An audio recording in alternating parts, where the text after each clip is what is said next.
impartir la primera charla de la segunda edición del taller intensivo de docencias. En esta ocasión tenemos al secretario académico del CIMBESTAF, el doctor Gabriel, que nos va a dar unas pequeñas palabras de bienvenida para que podamos iniciar el taller pues con toda la suerte del mundo. ¿Vale?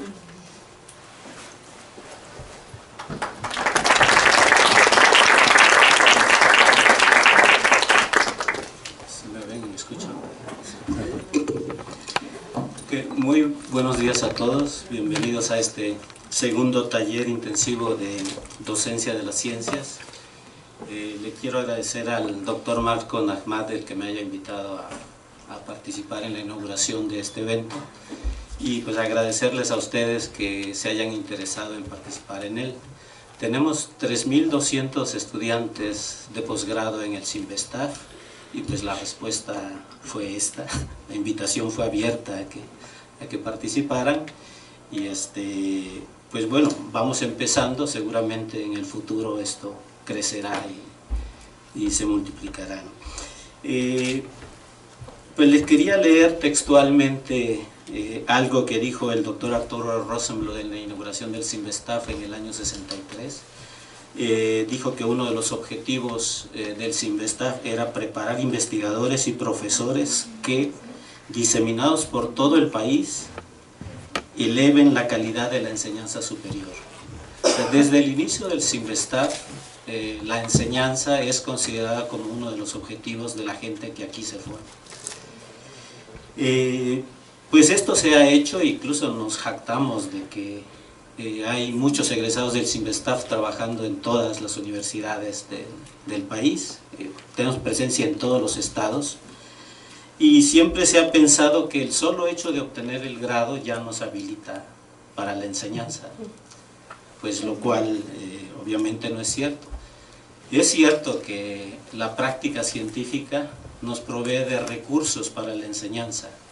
De hecho, el investigar, el dar respuestas a preguntas es una forma de aprendizaje. Y también, después de una experiencia de investigación, tenemos más ejemplos que poner cuando enseñamos.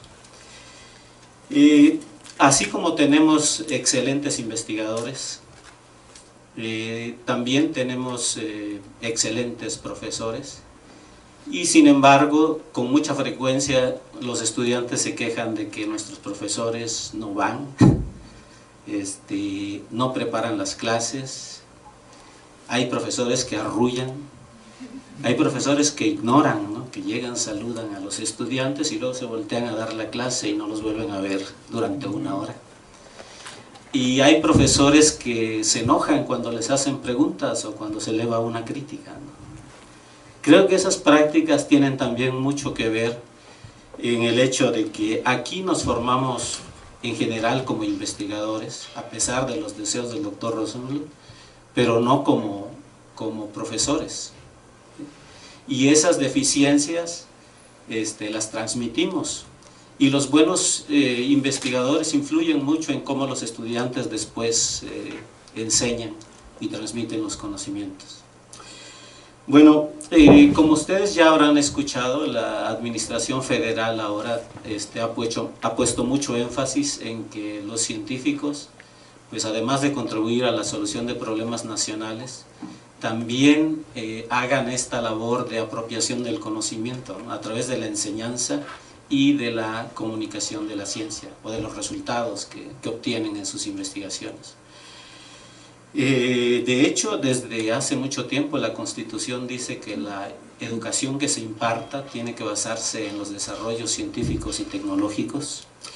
Y aquí les leo textualmente lo que dice, será la educación de excelencia, entendida esta como el mejoramiento integral constante para incrementar el logro del aprendizaje, el desarrollo de un pensamiento crítico, que no es nada menor, y el fortalecer los lazos entre la escuela y la comunidad. Y más recientemente este año se aprobó una reforma al artículo 3º constitucional, donde se establece que toda persona tiene derecho a gozar del desarrollo de la ciencia y de la innovación tecnológica. Bueno, los científicos la gozan produciéndola y aprendiéndola, pero la parte de la población que recibe estos desarrollos de la ciencia pues es realmente muy poca, y en mucho depende la forma en que nosotros enseñamos, en que divulgamos o que comunicamos nuestros resultados. Por eso cuando Marcos se acercó a la Secretaría Académica y nos dijo que quería realizar este taller, realmente nos pareció muy bien. Bueno, los comentarios que recibimos del primer taller que se realizó fueron muy entusiastas, prácticamente todos coincidían en que pues era algo que se tenía que hacer, porque desde hace mucho tiempo se dice que debemos mejorar nuestra calidad de la enseñanza y pues no habíamos hecho nada. Pero también había críticas que me llamó la atención, en el sentido de que habían escuchado algunas charlas que eran totalmente tradicionales.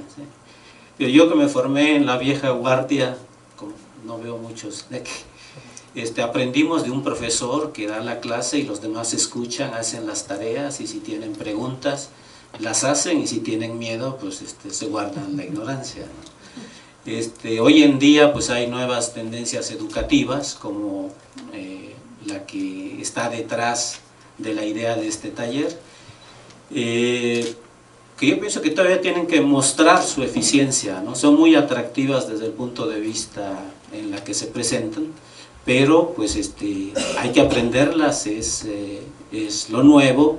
Sin duda hay muchas cosas que han pasado, ya se han superado con la forma tradicional de enseñar, y pues hay que aprender otras formas, porque es claro que muchos estudiantes se están desmotivando con la forma tradicional en que se enseña, incluso con el entusiasmo que se les transmite, ¿no? Cada vez hay un mayor número de estudiantes que sufren de depresión durante sus estudios de posgrado, y una de las razones es que ese entusiasmo pues no se mantiene, ¿no? Que va decreciendo a lo largo de los años, porque no es lo que se esperaba, ¿sí?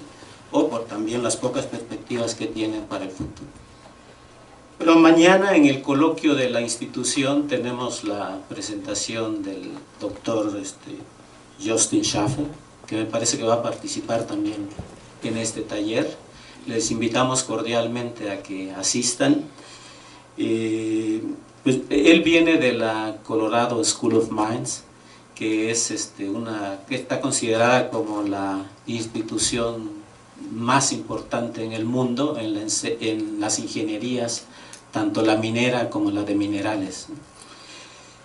Bueno, pues sin más, les deseo que tengan un taller muy exitoso, y que también con sus comentarios nos retroalimenten, para que junto con Marcos el próximo año, y ustedes por supuesto si desean seguir participando, podamos retroalimentarnos y hacer algo cada vez mejor, que llegue a más estudiantes. Otra cosa que se me olvidó comentar así muy rápidamente, normalmente todos nuestros estudiantes van a parar al sector académico en las diferentes instituciones del país. Hay un pequeño porcentaje que va a parar a la iniciativa privada, a la industria, a la administración pública federal también. Y quizá una de las razones por qué eso no ocurre más frecuentemente como en los países del primer mundo es porque únicamente nos enfocamos en enseñar a investigar y no desarrollamos otras habilidades, como son los de la enseñanza, los del emprendurismo, los del patentamiento, los de la vinculación. Entonces, esto es el primer paso en el desarrollo de esas habilidades, y pues esperamos que sea muy provechoso para ustedes. Bueno, sin más, pues que sea un taller exitoso, y pues queda formalmente inaugurado. Está a cargo del doctor Marcos Nahmat. El doctor Marcos Nahmat es investigador del Departamento de Fisiología, Biofísica y Neurociencias del CINVESTAB. Es físico por la UAM Iztapalapa. Después se mudó a Canadá a hacer estudios en maestría en la Universidad de McGill, y posteriormente hizo estudios de doctorado en Caltech. El doctor Nahmat, como les comentaba hace rato, es el fundador de esta idea del taller de docencia. O sea, a él le debemos el primero y el segundo, porque él fue el que nos estuvo ayudando en la mentoría de cómo organizar el taller. El doctor tiene muchísimos premios a lo largo de su carrera, y me dijo que no los mencionara. Sin embargo, quiero mencionar uno que creo que nos puede motivar a todos. El doctor ganó en 2014 el Premio Nacional a la Juventud. Y a lo mejor en ese entonces hacía algo que le hizo merecedor de ese premio. Y ahora él también nos está regalando algo, ¿no? Que es su interés por la docencia. Porque todos en algún momento seamos buenos docentes y regresemos a la sociedad lo que estamos aprendiendo ahora. Y actualmente se desempeña como coordinador académico del programa de maestría y doctorado del Departamento de Fisiología y es mi tutor de tesis. Entonces, pues, bienvenido, doctor.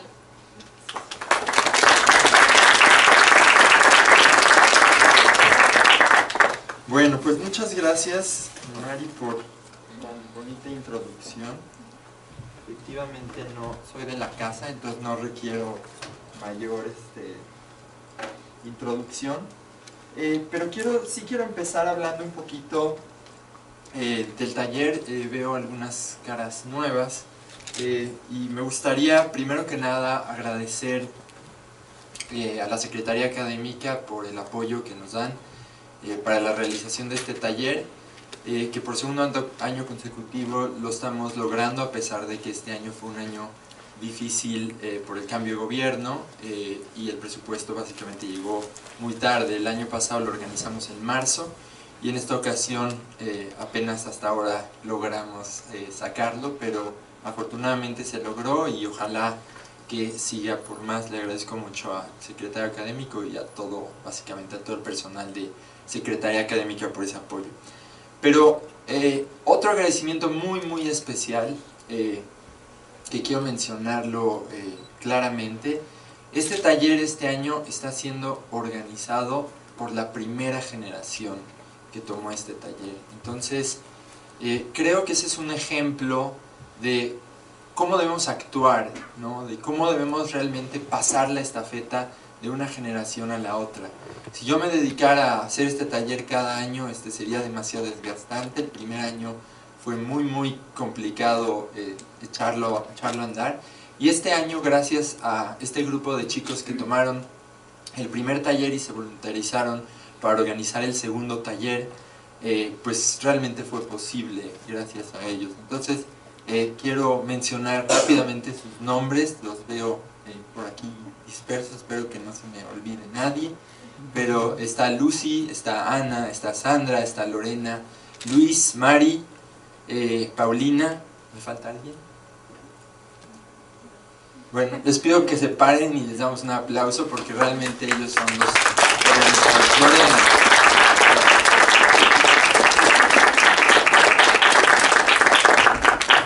Muy bien. Bueno, entonces antes de iniciar esta charla, nada más quiero hacer una invitación.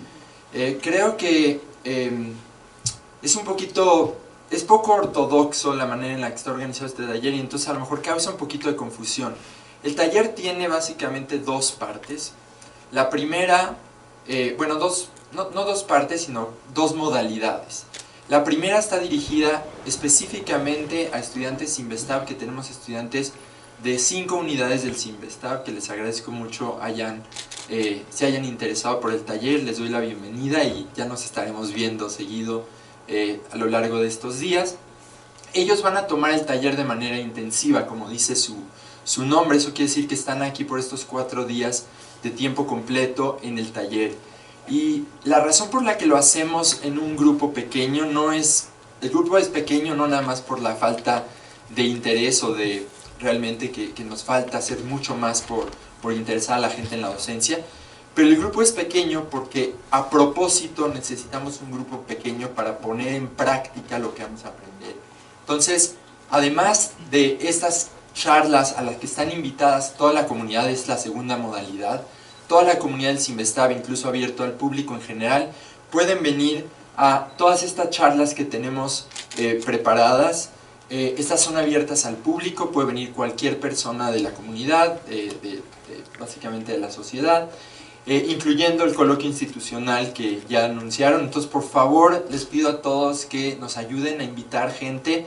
No nada más es para académicos, es muy importante, digamos, para profesores de nivel medio superior hacia arriba, que asistan y escuchen a Justin, porque es realmente un personaje. Creo que es el primer coloquio en que los van a poner a actuar, o sea, no actuar físicamente en el escenario, pero realmente va a ser algo muy interactivo. Entonces los invito a que inviten a más gente y vengan, y también a las otras charlas que tenemos preparadas. No las voy a mencionar una por una, pero están en el cartel.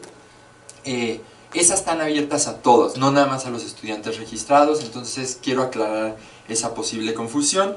Y para aquellos que les gustan las redes sociales, por favor, háganle ruido al taller, todavía estamos a tiempo de jalar gente y que vengan. Tenemos, básicamente, este es nuestro logo que hizo Lucy, y el hashtag es Enseño Ciencia, para que básicamente nos sigan, nos promuevan en las redes sociales y que la discusión no termine en estos 4 días, sino que continúe. Bueno, ahora sí, ese es mi choro motivacional o de propaganda para el taller y de agradecimiento realmente a la gente que está detrás.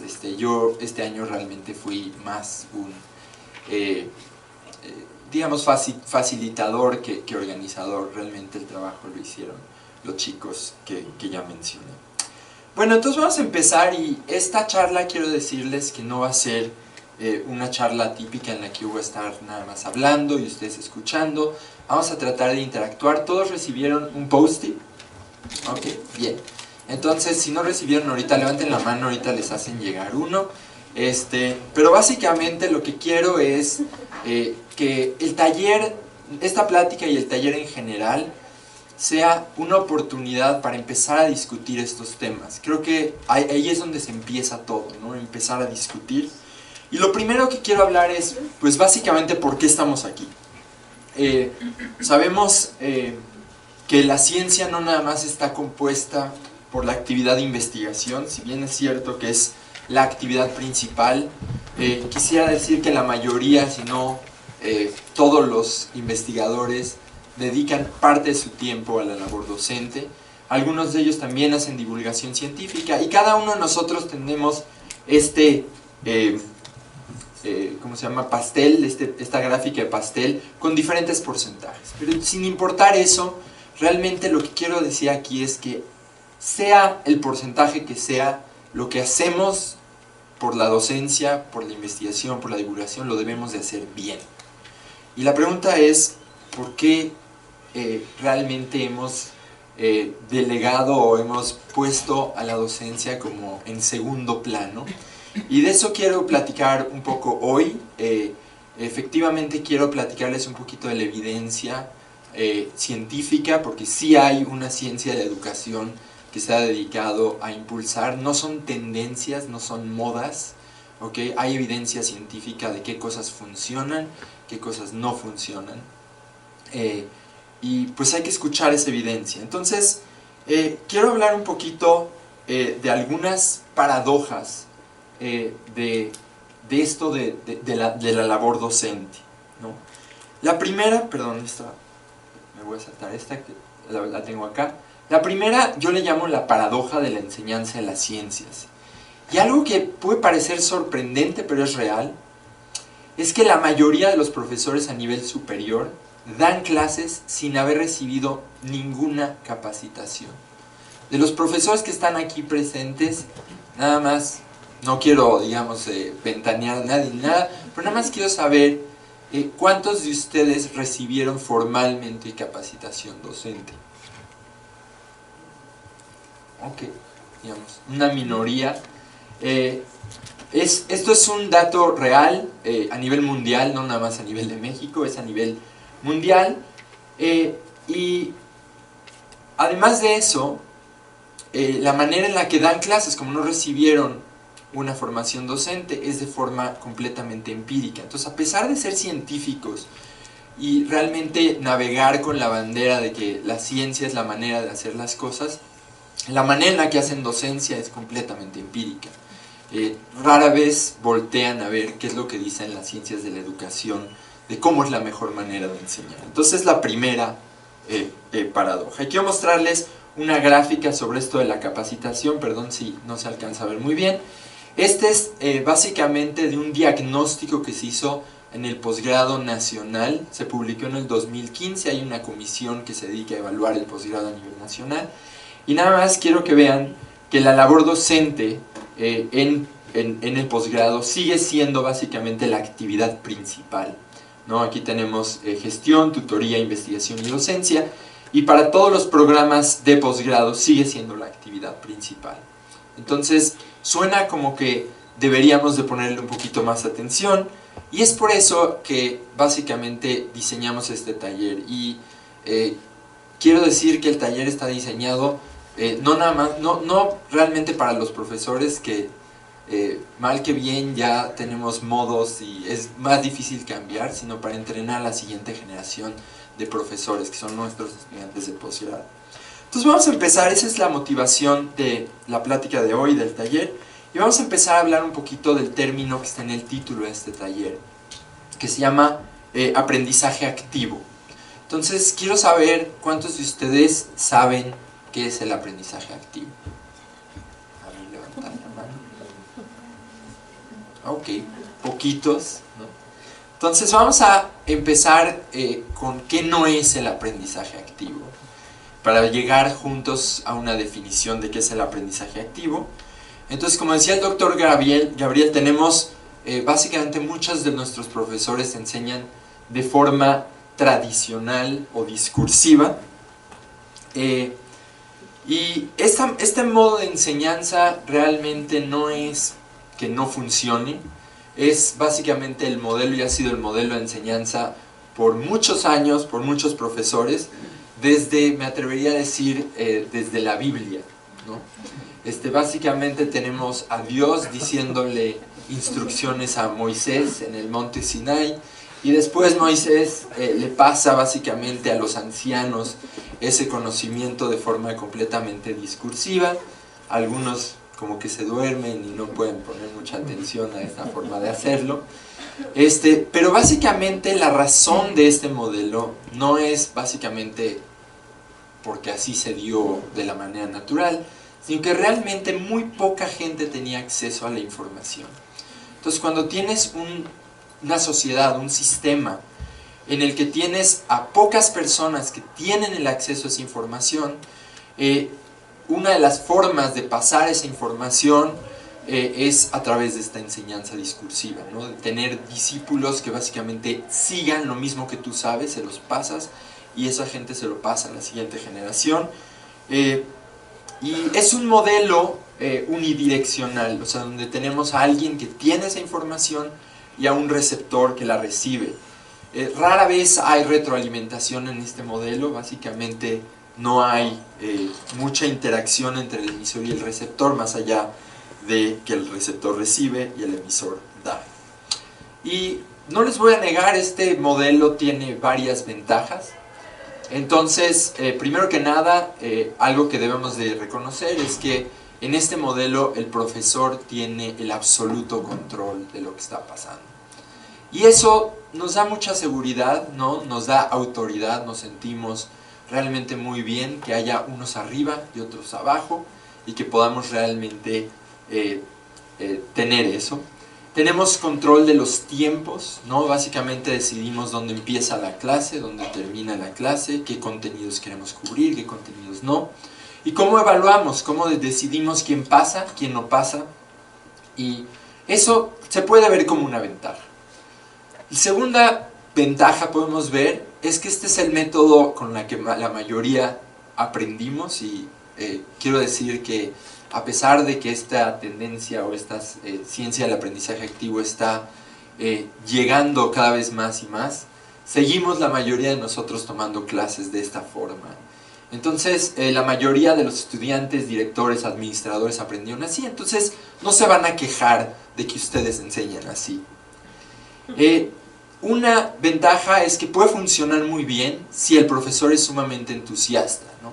Si ustedes tienen un profesor que les dio clases completamente discursivo, pero es muy bueno para contar chistes y básicamente habla muy bonito y hace buenas analogías, entonces puede funcionar muy bien y los estudiantes pueden sentirse motivados.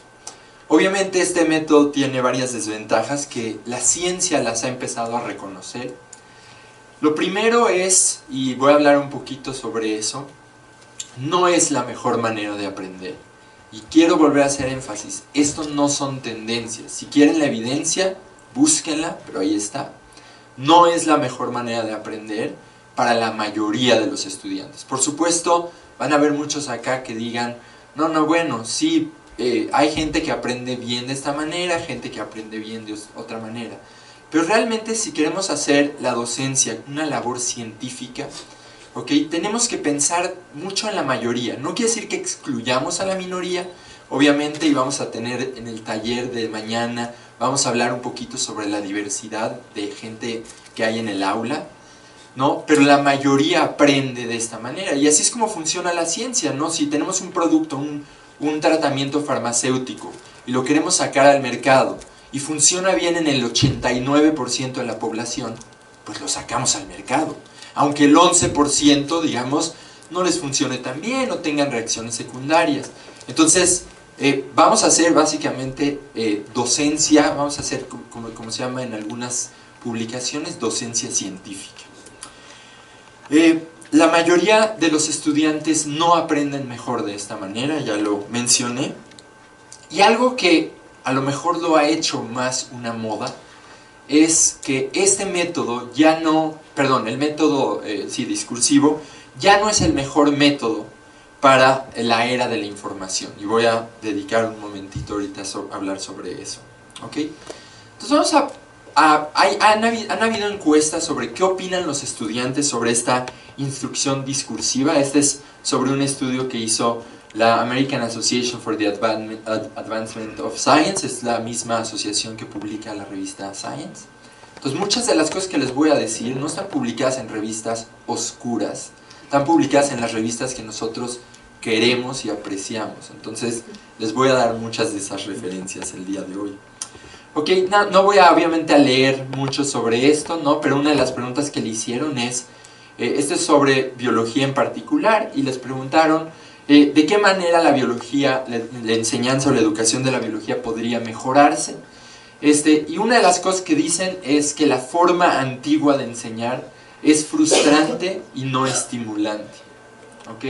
Y entonces ponen varios ejemplos ahí. Una de las cosas que dicen, por ejemplo, es que el profesor no debería de dar todo como si ya estuviera dictado por Dios, ¿no? Sino que debería de haber este proceso de retroalimentación en el pensamiento. Y bueno, hay muchas otras cosas más, pueden consultar la fuente si quieren, ¿no? Por ejemplo, sobre el tema de los laboratorios, ¿no? Que también es básico en la enseñanza de las ciencias.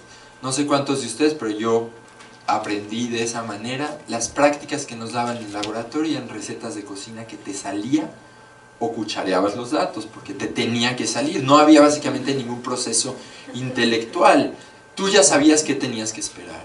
Y hacías el experimento, y si no te salía lo tenías que repetir, pero tenía que salirte lo que esperabas que te saliera, ¿no? Entonces esto obviamente es muy frustrante y poco efectivo para el aprendizaje. Otra cosa que mencionan, y que también mencionó el doctor Gabriel, es que la verdad es que una de las cosas que nos ha hecho pensar, nos guste o no nos estemos de acuerdo con el nuevo gobierno o no estemos de acuerdo, no voy a entrar en esos temas, es que hemos hecho muy poco para transmitir a la sociedad realmente lo que es un científico. Y eso empieza desde nuestros estudiantes, ¿no? Que creen o tienen una visión negativa, ven la ciencia como algo desconectado de la realidad, de sus problemas. Y entonces es otra cosa que dijeron en esta encuesta. Ahora sí, les menciono un poquito sobre esto de la era de la información. Como sabemos, hoy en día ya no tenemos el conocimiento ya no es nada más accesible a unos pocos.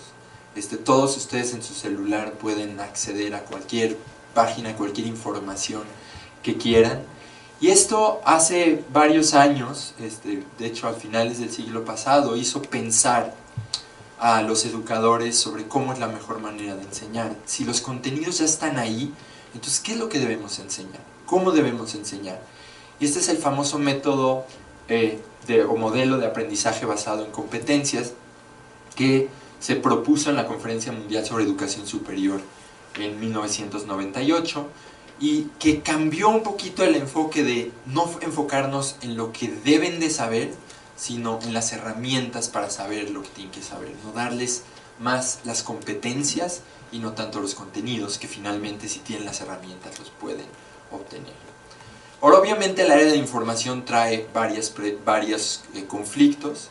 El primero de ellos es el famoso modelo del área de información. Aquí tienen a Albert Einstein, como todos pueden reconocerlo. Y en Wikipedia dice, no todo lo que se publica en las redes es verdadero, pero a la gente pues, le vale. Lo que quiero decir con esto es que uno de los grandes problemas también del área de información es que hay mucha desinformación. Entonces, otra de las cosas en las que tenemos que poner más énfasis es que recibamos, ¿no? que los contenidos sean los correctos. Y les quiero dar algunos datos de la nueva generación de gente que aprende, los aprendedores, ¿no? Por ejemplo, esta es la llamada generación NET, que son los que están en las aulas ahorita, ¿no? Algunos datos que están también publicados es, número 1, se comunican más frecuentemente de forma indirecta. Todos hemos estado en cafés, ¿no? En cafeterías, y vemos a los jóvenes que están sentados en la misma mesa, pero se están chateando entre ellos o están chateando con alguien más. Son muy visuales, son impacientes, no tenemos nada de... mis hijos no tienen ninguna tolerancia a esperar más de 2 segundos a que algo se resuelva. Generalmente pueden hacer varias tareas a la vez, pero son muy distraídos, y algunos autores llaman esto una personalidad dual, ¿no? Que básicamente se comportan de una manera en las redes y de otra manera en el mundo real.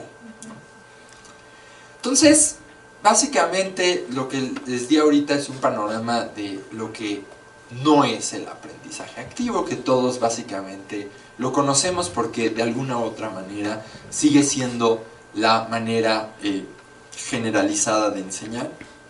Y ahora sí vamos a ponernos a hablar un poquito de aprendizaje activo. Perdón, antes de seguir quiero nada más decir algo sobre qué no es el aprendizaje activo, porque aquí hay una confusión muy importante. Una cosa es hacer material didáctico muy bonito, muy visual, que realmente la gente vaya y le pique, ¿no? Como cuando vamos a Universum o a los museos de ciencias.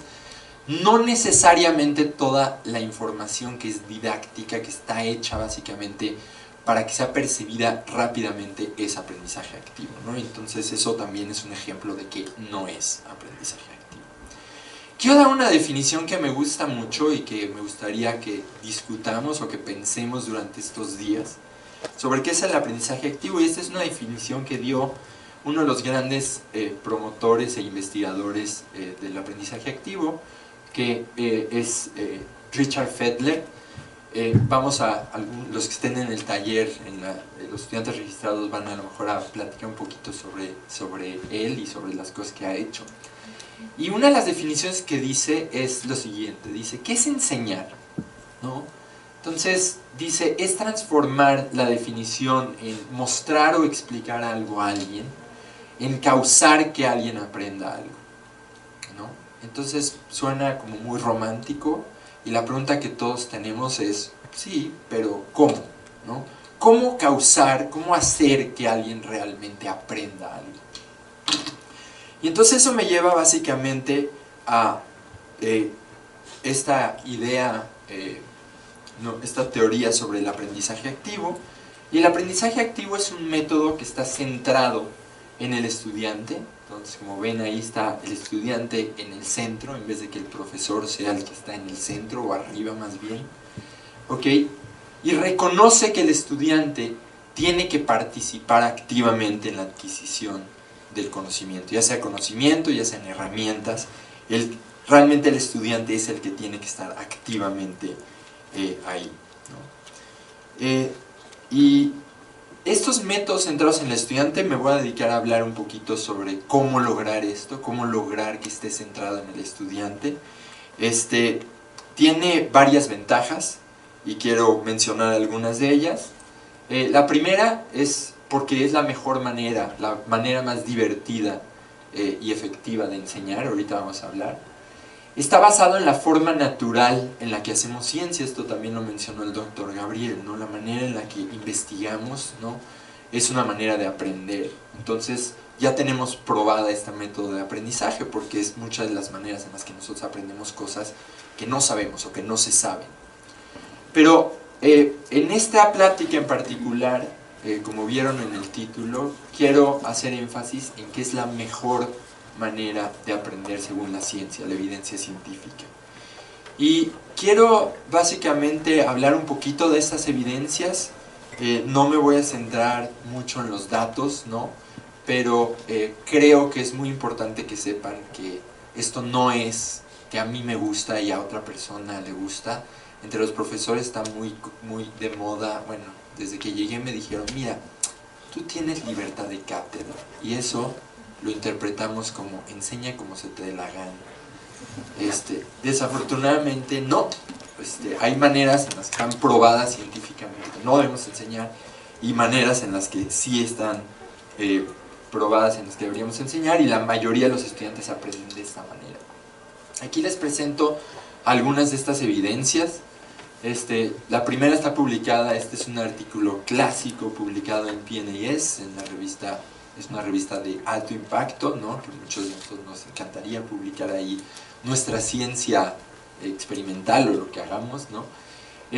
Y el título es que el aprendizaje activo aumenta el aprendizaje, ¿no? Medido como el estudiante responde ante diferentes retos, ¿no? Sobre eso. Pero hay mucha más evidencia sobre esto. Mucha de esta evidencia la vamos a ir discutiendo durante estos días en el taller, y quiero poner énfasis en una perspectiva, un artículo reciente que salió en la revista Science, que no es un artículo de investigación sobre aprendizaje activo, pero es básicamente un artículo de discusión, de revisión, podríamos decir. Y una de las cosas que me impactó muchísimo al leer este artículo es cómo ya hay ciertos lugares en Estados Unidos y en otros países del mundo en donde ven, y yo todavía no voy a tomar esa postura porque no quiero que sea algo punitivo, pero hay muchos países donde ven la manera, en este artículo van a poder, si lo leen, si quieren entrar a él, van a ver que una de las opiniones ya de los educadores de los países del primer mundo, donde está tomando esto muy en serio, dice en este artículo que ya se considera en varios países poco ético no enseñar de manera activa. Eso quiere decir que estamos haciendo trampa en la manera en la que enseñamos si no hacemos esto de manera activa. Y quiero regresar un poquito, esto es básicamente lo que dice la literatura actual, y quiero hacer un recuento un poco histórico básicamente de cómo aprendemos, y vamos a empezar a hacer algunos ejercicios aquí con ustedes para que vean, básicamente lo pongamos en la práctica. Ok, la primera cosa que quiero decir es cómo aprendemos. Desde hace más de medio siglo se ha descrito esta pirámide de los procesos cognitivos, se le conoce como la taxonomía de Bloom. ¿Cuántos de ustedes habían visto esta pirámide? Muy bien, muchos. Me gusta, me sorprende, pero me da gusto verlo. Ok, esta pirámide básicamente describe diferentes niveles cognitivos en el proceso de aprendizaje. Entonces, el nivel más básico, ¿no?, es sabernos algo de memoria, no sabernos los hechos. Esta es básicamente, nos enseñan, no sé, anatomía, apréndete de memoria todos los huesos de las extremidades, o apréndete las leyes de Newton de memoria, ¿no? El segundo nivel habla de comprensión, ya lo sé, o sea, ya me lo sé de memoria, pero también entiendo un poquito la lógica que está detrás, no entiendo por qué básicamente es eso, lo entiendo, lo comprendo. El siguiente nivel es el nivel de aplicación, y aquí quiero hacer un énfasis muy importante. Aplicación no quiere decir ciencia aplicada, no quiere decir que tenga algo y me vaya a servir en el futuro, en la sociedad, voy a resolver un problema práctico. No, aquí es cómo agarrar el conocimiento y llevarlo a un nivel de aplicación, donde lo pueda ya hacer mío y poderlo usar, ¿no? Después viene un nivel de análisis, en el cual yo puedo ya o también hacer mío este conocimiento y puedo hacer un análisis de esos datos, ¿no? Puedo agarrar los datos, los puedo realmente extraer información, no nada más leo y digo, ah, mira, hay diferencia significativa, ¿no? Sino que realmente entiendo, ¿no?, cómo se hizo, cuáles son los controles, puedo hacer un análisis.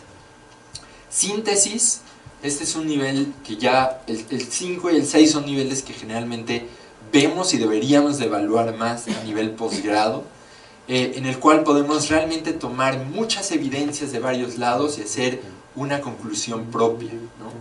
Y finalmente evaluación, que es cómo podría yo llegar y dar el siguiente paso. Ya que sé todo esto, ¿cómo puedo evaluarlo? Puedo pensar críticamente y ponerlo, dar el siguiente paso y aprender algo nuevo por mí mismo.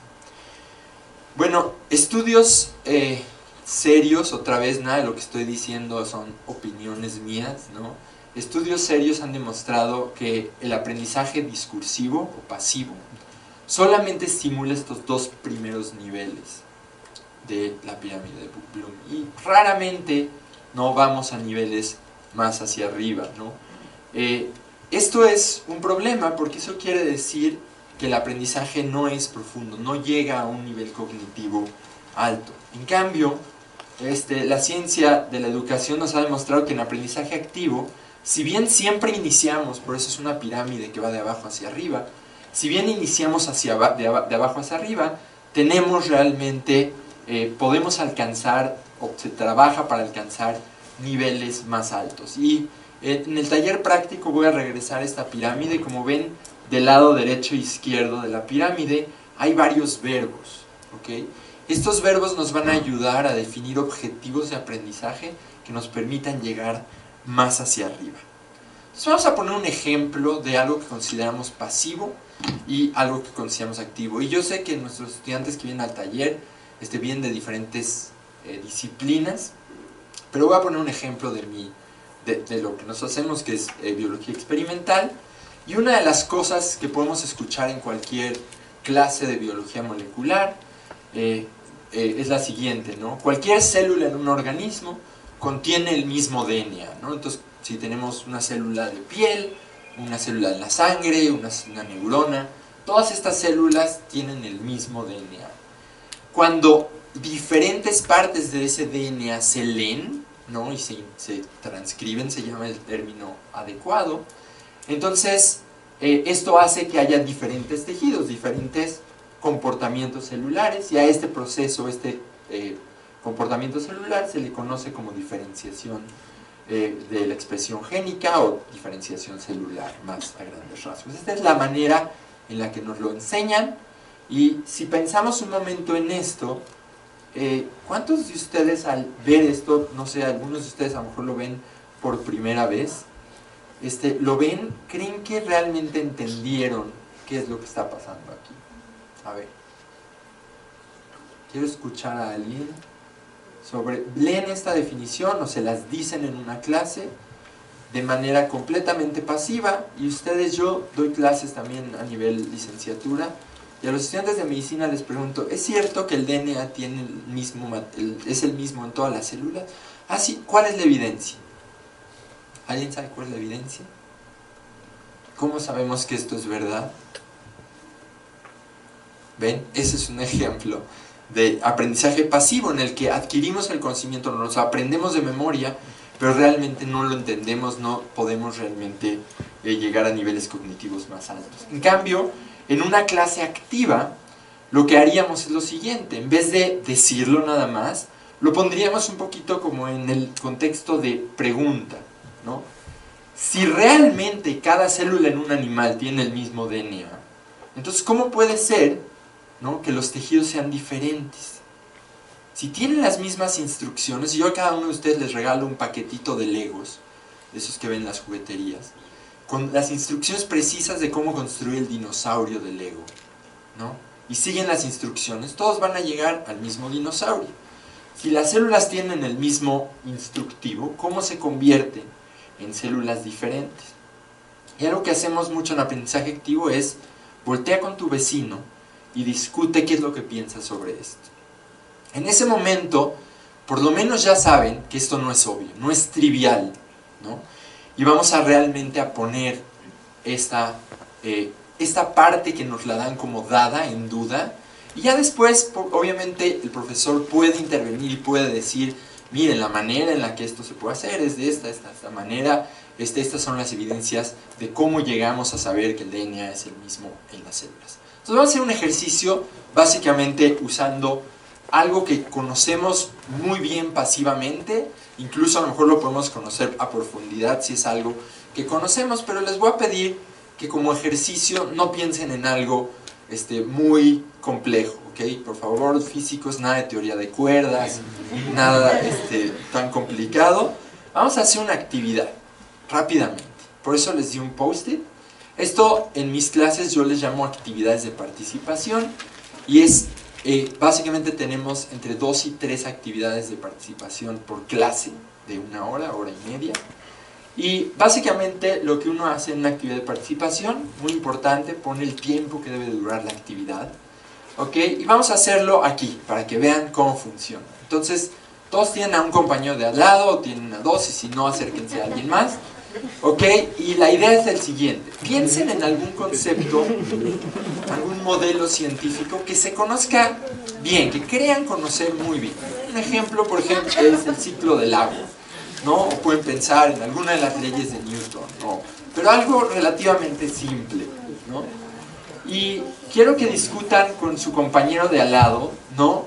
En su hojita que les di, traten de llegar a así como les puse el ejemplo pasado de una definición, traten de llegar a una definición básicamente de manera pasiva, ¿no? ¿Cómo lo dirían si estuvieran dándole a unos chicos de secundaria ese concepto? ¿Cómo se lo dirían de una manera pasiva?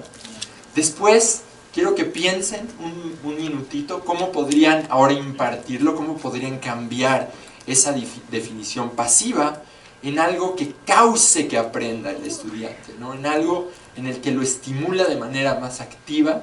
Y quiero que se pregunten qué niveles cognitivos creen que con esa actividad lo lograría. Entonces les doy unos minutos, no voy a hacerlo muy formalmente, pero así lo haría, digamos, en una clase. Esta misma actividad es un ejemplo de una actividad de aprendizaje activo, solo que el tema aquí es el aprendizaje activo, entonces es un poco redundante, ¿ok? Les doy 2 minutos en vez de 5, nada más para que se den una idea.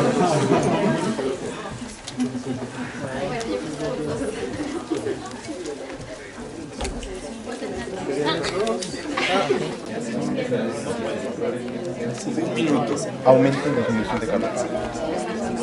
Perdón, estoy exagerando, nada más para no tomar demasiado tiempo.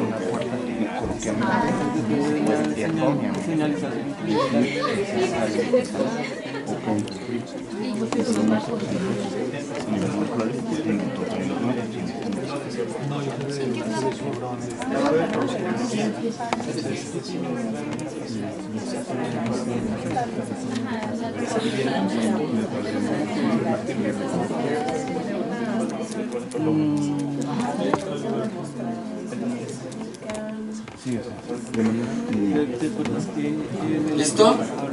Ok, vamos a parar, hayan llegado a donde hayan llegado. Como se dan cuenta, okay, incluso pensar en algo muy simple, ¿no? Que realmente lo tenemos como dado por hecho, ¿no? Como el ciclo del agua, por ejemplo. Realmente enseñarlo de una manera activa o pasar eso que sabemos, ¿no? Que conocemos bien, a lo mejor lo conocemos nosotros ya de una manera profunda, a enseñarlo de manera activa puede ser un reto. Y una de las cosas que vamos a hacer con los chicos del taller esta tarde, bueno, ahorita terminando esta sesión, es vamos a agarrar una serie de diapositivas que ellos ya tienen, que ya hayan dado o que hayan creado para este taller, y las vamos a transformar básicamente de una clase pasiva como esta que estoy dando, un poco, que tratamos de no hacerlo tanto así, pero si tuviéramos mucho tiempo, ¿no? Como un curso de licenciatura o de posgrado, entonces realmente queremos transformar en una serie de diapositivas en algo más activo. Entonces, digo, nada más era un ejemplo, no voy a si esto fuera la clase real, entonces lo que haríamos ahorita es tomar la palabra, tomar varios ejemplos, discutirlos. Y bueno, este es un ejemplo, una herramienta que pueden utilizar en su enseñanza. Ahora, obviamente enseñar de esta manera tiene varios retos. Muchos de estos son bien reconocidos y a lo mejor son una limitante de enseñar de esta manera. Porque si bien la ciencia nos dice hazlo de esta manera, no así como al gobierno le dices, oye mira, no pongas este material en la calle porque se van a hacer hoyos, se van a hacer baches. No, hay que hacerlo. Porque hay retos, a lo mejor tenemos poco presupuesto, la gente no está capacitada, etcétera, etcétera. Vamos a mencionar algunos de estos retos. El primer reto, y hay un artículo de este año, de hace unos meses, en PNAS también precisamente, que habla de este primer reto. Y es la resistencia a los estudiantes. De los estudiantes, perdón. Para los estudiantes es mucho más fácil, entre comillas, sentarse y escuchar y que lo hagan por ellos, a que ellos lo tengan que buscar. Entonces, hay un estudio muy reciente, se los recomiendo, no lo puse aquí, pero se los recomiendo, en donde habla básicamente de que los estudiantes inicialmente no les gusta aprender de esta manera, pero sí están aprendiendo. ¿Okay? Segunda cosa, como vieron en esta pequeña actividad, enseñar de manera activa es cierto, lleva más tiempo. Lleva más tiempo de preparación, lleva más tiempo en el aula. Y esto es un problema, sobre todo los que dan clase en licenciatura, en la prepa, donde le dicen, tienes que cubrir este temario. A ver cómo le haces, pero tienes que acabar este temario. Entonces vamos a hablar de eso en un momentito. Y lo segundo es lo que la tercera es lo que le llamo la paradoja del profesor ignorante. Esta es quizás la razón número 1 por la cual los profesores no quieren enseñar de manera activa. Y les había mencionado que una de las ventajas de enseñar de manera discursiva es que el profesor tiene completo control de lo que está pasando en la clase. Al enseñar de manera activa, de repente se van a sorprender con sus estudiantes, con las respuestas que les van a dar, y se va a salir un poquito de control la clase. Ahí les va un ejemplo de esta paradoja del profesor ignorante en el aprendizaje activo, y dice el estudiante: el profesor se pasa cuestionándonos toda la clase. ¿No será que no sabe? ¿No será que nos pregunta para, pues, básicamente ver qué es lo que decimos y en base a eso llegar a una conclusión? Entonces, esto es algo que es es un problema por el cual muchos profesores no lo hacen. Es cierto que en el aprendizaje activo todo el aprendizaje es mucho más abierto, ¿okay? Se van a salir de control muchas cosas, ¿okay? Pero si lo aprendemos a controlar y entre más practiquemos, más vamos a aprender a hacer esto, van a notar que sus estudiantes van a aprender más y van a aprender mejor. ¿Okay? Y lo que aprendan lo van a aprender mejor. Pero es cierto que sí nos saca de nuestra zona de confort. Déjenme ponerles nada más un ejemplo y ya voy a pasar al final. Voy a hacer un resumen rápido de varias cosas.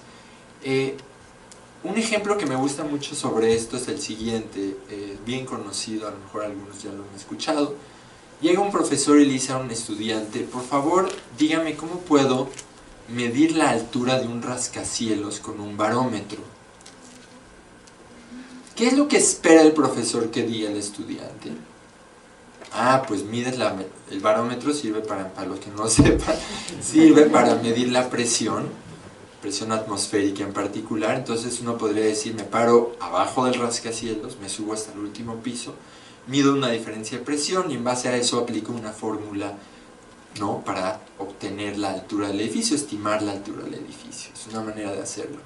Pero tal vez un estudiante, si le hacen esa pregunta de manera activa, ¿no?, en donde tiene que pensar, tiene que actuar, tiene que ver cómo resolver el problema, dice: no, agarra el barómetro, súbete hasta el punto más alto del edificio, suéltalo, tíralo, cuenta cuánto tiempo tarda en llegar y romperse en el piso, y en base a eso también puedes calcular. Y es cierto, se puede calcular de esa manera. Entonces, ¿se la ponemos bien o se la ponemos mal? ¿No? Entonces, eso es lo que puede pasar en el aprendizaje activo. Bueno, quiero terminar esta sesión para ya no alargar demasiado, y obviamente voy a regresar a unas de estas, a esto en donde terminé en el taller práctico, en el cual ya no voy a hablar mucho, sino que van a ustedes realmente actuar, van a hacer cosas.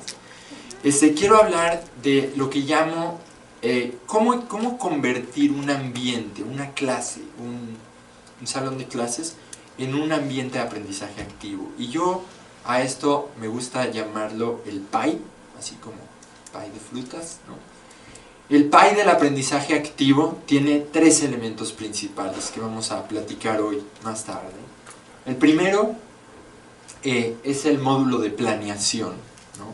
Este es básicamente, a pesar de que está aquí un tercio, realmente esta es la parte principal. ¿Cómo planeo algo para que sea una clase de aprendizaje activo?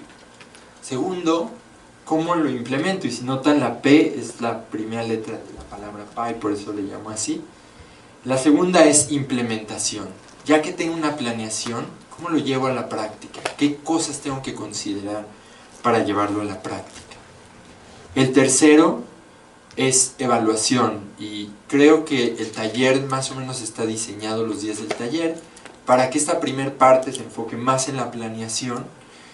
Mañana se enfocará mucho más en la parte de implementación, y el jueves también. Y el último día, el viernes, se enfocará mucho más en la evaluación. Entonces todos estos elementos, cómo llevarlos de manera activa, lo vamos a ir viendo a lo largo del taller. Entonces, nada más para terminar, quiero mostrar una diapositiva, pero no voy a salir un ratito. Quiero mostrar,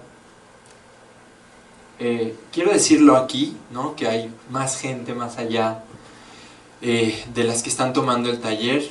Nada más a manera de encuesta del nuevo gobierno a mano alzada, quiero saber, ¿cuántos de ustedes dan clase activamente ahorita? ¿Tienen algún grupo o están, si no están haciéndolo ahorita mismo, pero están dando clases activamente ahorita?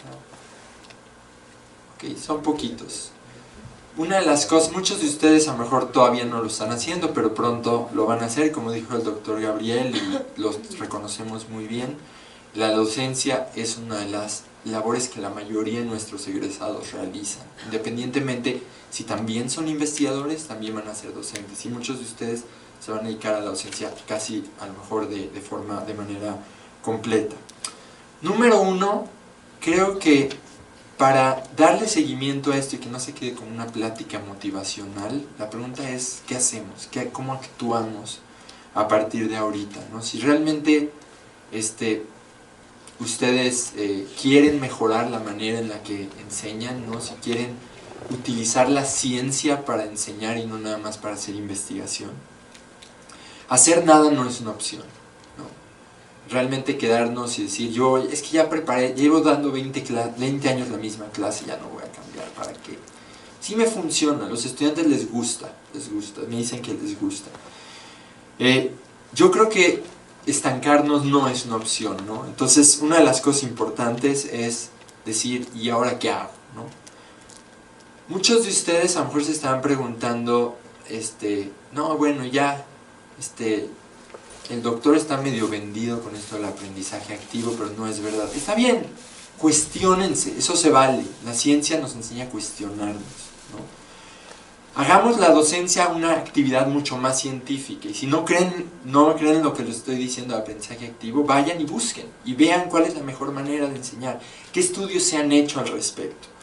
Y para realmente no que quede así de, bueno, sí, en algún momento que tenga tiempo, o sea, nunca lo voy a hacer, ¿por qué no hacemos un grupo y nos reunimos mensualmente, los que estén interesados, y empezamos a correr la voz y vamos a informarnos, ¿no? Creo que el primer paso es informarnos. Vamos a leer la literatura sobre la educación de la ciencia. Vamos a ver qué dice la literatura científica sobre eso. ¿Cuál es la evidencia científica? Y a ver si a lo mejor esta plática no los convenció porque no pude entrar a profundidad en los datos, no era la idea.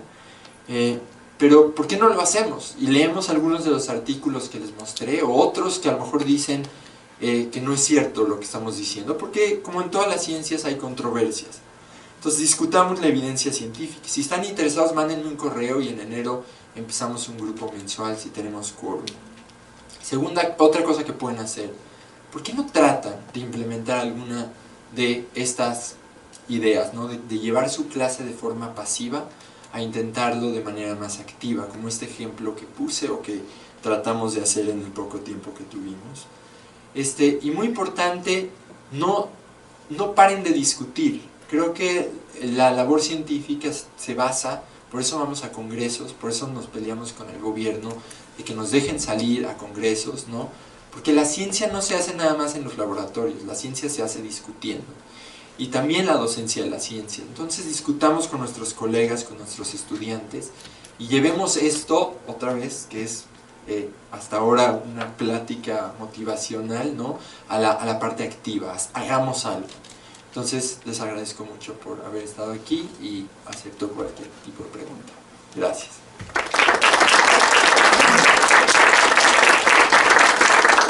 ¿Preguntas? Sí.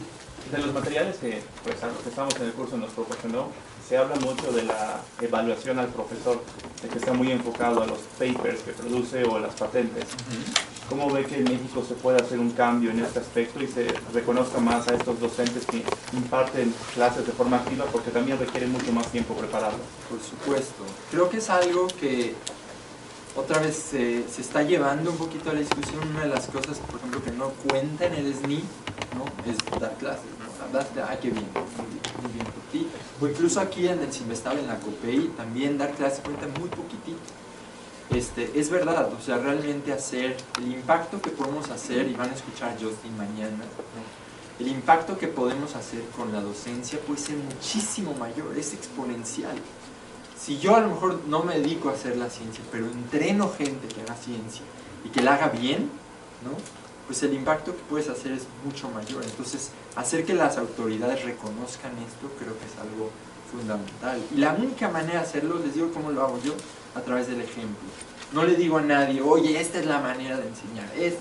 Lo hago yo en mis clases y hago que los estudiantes hablen de eso. Y hacer este tipo de talleres, este tipo de actividades que haga que la gente sea consciente, por lo menos se pregunte, se cuestione sobre esto, creo que es lo primero que hay que hacer, ¿no? Pero estoy completísimamente de acuerdo contigo que debería de evaluarse y valorarse mucho más. Sí, a ver, si quieres tomamos otra y ahorita regreso contigo. Usted mencionaba en su presentación que el aprendizaje activo contribuía a que los estudiantes aprendieran a hacer ciencia de forma natural. ¿A qué se refiere usted con hacer ciencia de forma natural? Sí, a lo mejor lo puse mal o lo entendí, no lo expliqué bien. Lo que quería decir ahí es que la manera de hacer ciencia es una forma activa. Y nadie, digamos, se sienta y se pone a pensar. Aunque hagas eso, básicamente es un proceso activo, ¿no? Pero hacer ciencia involucra, voy a leer esta fuente, voy a leer esta otra, ¿no? Realmente hay que hacer, ¿no?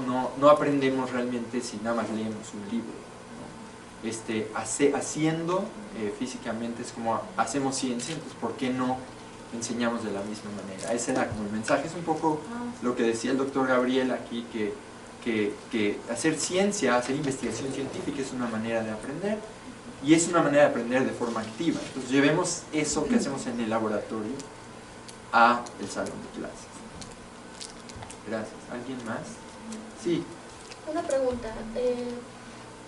¿Cómo se puede implementar el aprendizaje activo en una práctica de laboratorio, por ejemplo? Cuando ya los alumnos están realizando ciertas prácticas que tienen que ver con teoría que se les está poniendo. Sí, es una excelente pregunta. Un consejo general, ¿no? Es que sea mucho más abierta, que las prácticas no estén diseñadas, digamos, a tener algo que vieron en la teoría y que los estudiantes ya van a saber cuál es el resultado, ¿no? Sino que los cuestionen un poquito más. Te puedo, si quieres, han habido algunos estudios de cómo han cambiado estos manuales de prácticas en las ciencias experimentales, de manera que sean así. O sea, la manera de hacerlo es hacerlos de manera más abierta. Te voy a poner un ejemplo que no es directamente así, probablemente tú me estás preguntando a nivel medio superior, licenciatura, ¿no? ¿Cómo se hace esto? En el posgrado aquí nosotros hace 3, 4 años hicimos un nuevo curso que se llama Introducción a la Investigación, que es básicamente Introducción a la Investigación Experimental, y es hacer una práctica de laboratorio durante un periodo largo de tiempo, relativamente, de 3 meses, en los que los estudiantes hacen todo el diseño experimental, lo implementan y tienen resultados. Y nadie sabe ni qué van a hacer ni qué van a obtener. Y eso los hace aprender mucho, porque realmente tienen que diseñar, tienen que hacer todo ello. Es completamente activo. Hacerlo eso a nivel licenciatura obviamente puede representar un reto, pero si se toman, otra vez, no vas a poder cubrir absolutamente todo, pero ¿por qué no empiezas, si tú te dedicas a dar clases en laboratorio, agarra una práctica y en vez de que sea una receta de cocina, trata de transformarla con de una manera más abierta, ¿no? De que se cuestionen los estudiantes por qué lo que da lo que da y no otra cosa, ¿no? O que tengan que ellos hacer un diseño experimental y no se lo dé uno, ¿no? Ah, mira, pon esta solución y ve lo que pasa y ve cómo explota, ¿no? A lo mejor por ahí podrías empezar, ¿no? Tratar de hacer un cambio pequeño. Sí. En el mismo ejemplo que estás situando, podría ser una adecuación en la educación activa, el hecho de en una práctica de laboratorio llevar al alumno a una práctica errada, es decir, que él demuestre por qué no se está cumpliendo en lugar de por qué se cumple, por qué no, y a través de ese análisis estaría cumpliendo uno de los paradigmas del aprendizaje activo.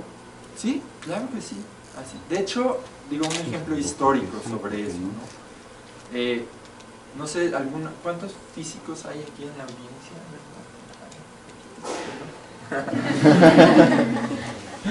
Bueno, una de las cosas que antes se creía en la física, en la historia de la física, que eran completamente separados, ¿no? Es, por ejemplo, la electricidad y el magnetismo, ¿no? Y una anécdota que nos cuentan, que dicen, ¿no? Es que básicamente, cómo moviendo básicamente un campo magnético se puede generar un campo eléctrico. Un profesor de física, famoso, que de hecho descubrió eso, les quería demostrar a sus estudiantes que no tenían nada que ver, ¿no? Entonces básicamente un estudiante agarró y empezó a mover básicamente un imán en un solenoide para ver si generaba una corriente eléctrica, y les dijo, miren cómo no pasa nada, y chin, ¿no?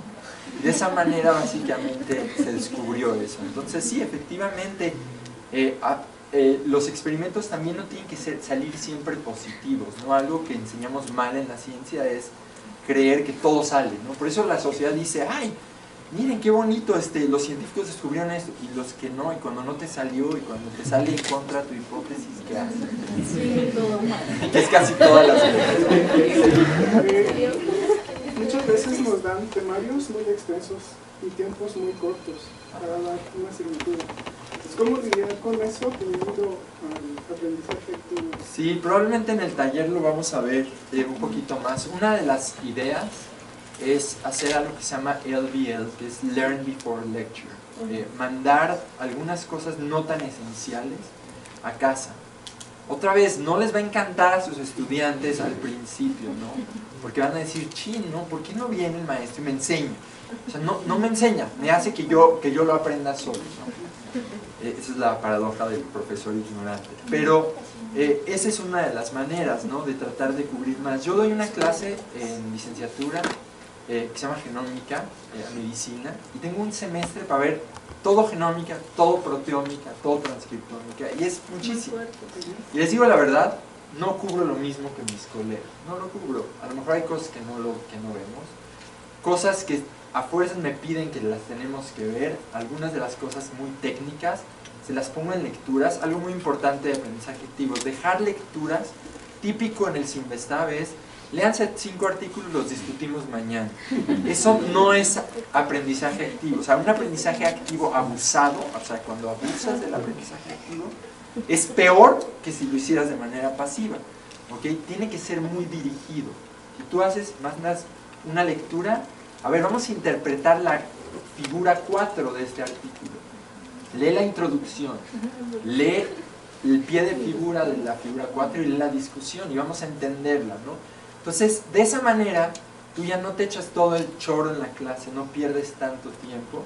Pero sí, eso es un problema real, bien reconocido, no te da el mismo tiempo cuando haces cosas activas. Entonces la pregunta que yo les hago a todos es, entonces, ¿qué hacemos? ¿No? ¿Enseñamos todo mal? ¿No? O sea, cubrimos todo el temario, pero no de la mejor manera, o lo hacemos bien, aunque comprometamos algunas de las cosas, ¿no? Entonces sí, es una discusión que puede funcionar más. Sí. Y ya la última. ¿Tenías una segunda pregunta? Sí, me regreso a la evaluación, ¿no?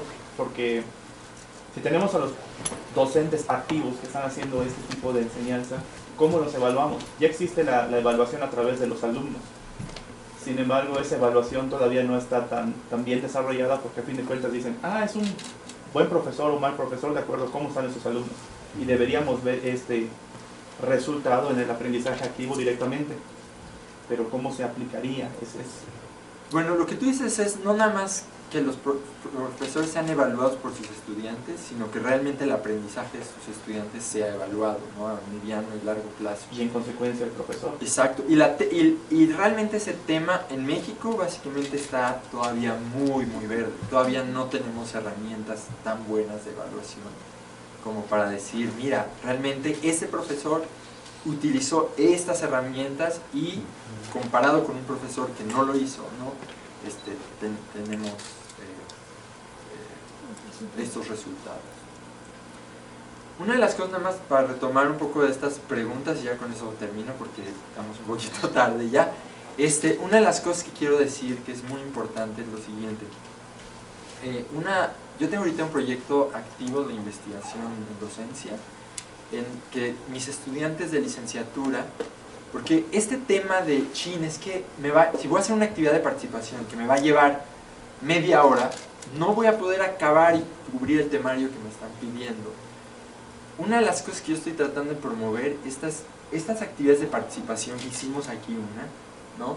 De hacer actividades de participación de estas de 3 minutos, nada más 3 minutos, para que lo hagan de manera más activa. Y tengo un grupo control en el que se los doy de manera pasiva, y tengo un grupo experimental en el que hago experimentales de manera más activa, y estoy tratando de ver realmente cómo aprenden mejor, ¿no? Obviamente la N que tengo hasta ahora, por eso no lo presenté, era una de mis ideas presentar mejor algo de eso, pero mi N todavía es muy pequeña, entonces no puedo todavía concluir gran cosa, pero la idea es darle más herramientas a ese profesor que dice, chin, es que me lleva mucho tiempo preparar de manera activa, lo cual si haces actividades de 3 minutos no debería llevar tanto tiempo, y 2, me lleva mucho tiempo de la clase, no voy a acabar el temario, entonces quiero ver si eso ayuda un poquito más. Entonces, yo no sé si contestaba esta pregunta o otras, pero sí quería mencionar.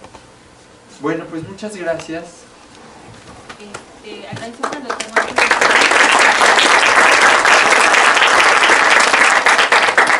Quiero comentar que estas charlas se están grabando y se están transmitiendo vía Facebook Live, que en algún momento las quieran checar después. Les comento para los que no están en el taller, síganos por favor en Facebook, estamos como taller de docencia, y en Twitter como @tesisdestat. Ahorita lo que sigue es el coffee break, tenemos más o menos 20 minutos, atrasamos un poquito y de ahí nos vamos al taller de